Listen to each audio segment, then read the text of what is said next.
Alright guys, it's only fitting, at least in my opinion, to start off 2020, my first video of 2020, featuring the most important watch to me personally. And for those of you that have been around a long time on the channel or watched some of my old videos, you'll remember that early on, this was like the highlight of my videos. It was like I was so putting the Orange Monster on a pedestal above all other. I have owned and tried and even compared many watches to this watch.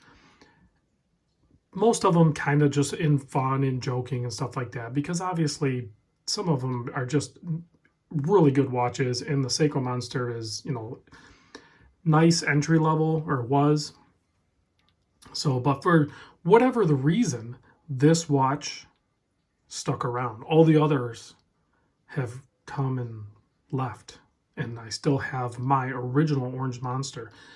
This was a watch that was purchased in February of 2015 via Amazon Prime for $170.13. Yep. And it's one of those watches I think a lot of people wish they could go back in time with, you know, and maybe buy a bunch of them or something and try to capitalize on some sort of profit with them. I don't feel that way about it. I don't feel like I missed out by buying just the one, because you guys have to understand, it's not just like you can't take this actual watch, remove it, and then put another Seiko srp309 in its place. It's this watch, all of its scratches, the fact that it runs 12 seconds slow on the time grapher with fairly alarming numbers. It may need a service before too long. But, and even the bracelet, I've put new bracelets on this and I just didn't like it. I took it off and I put this one back on. So this is my absolute one memory watch. This is the watch I take on all my vacations, all my endeavors, everything. So, and it's only fitting that, like I said, that 2020, I was wearing a different watch as we rolled in, and then this morning when I woke up, I'm like, I have to go wear my Orange Monster. I don't know why, but I just need to.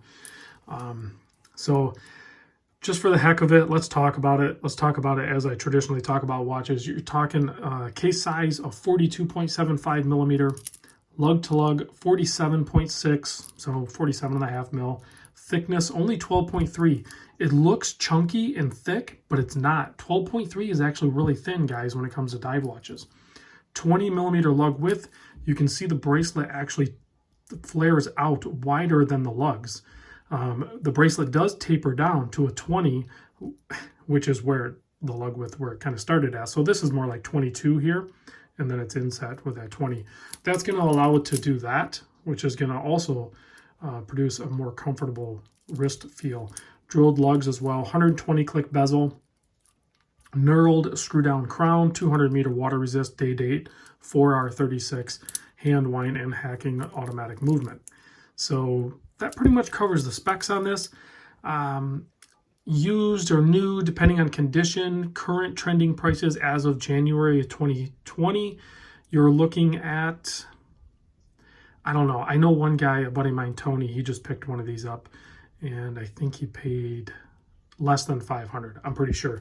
So depending on the condition and everything like that, that's about where they're trending at. So this one right here is worth, well, it doesn't really matter what it's worth because it's mine. I'm keeping it.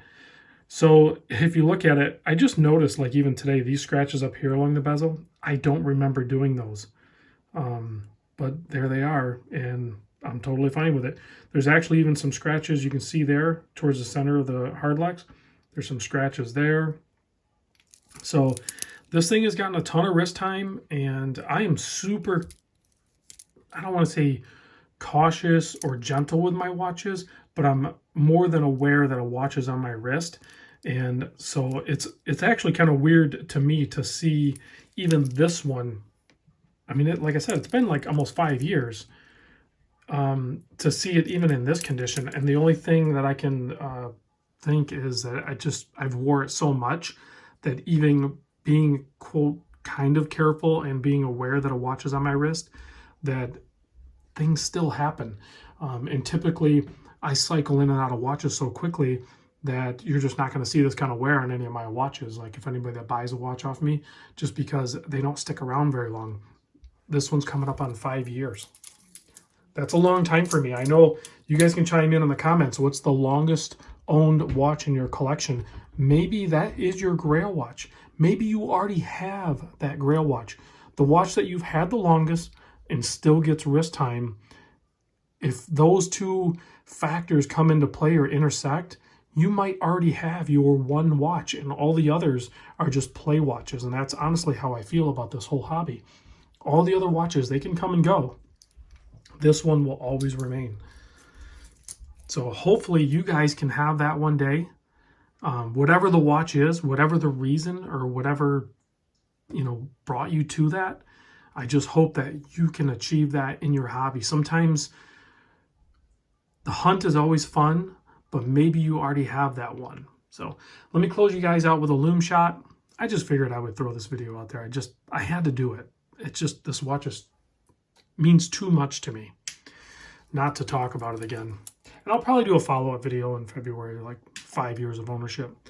And right there is another draw to this watch, is that absolute beautiful Loom of the Seiko Monster. All right, guys, thanks for watching, and I'll see you guys tomorrow.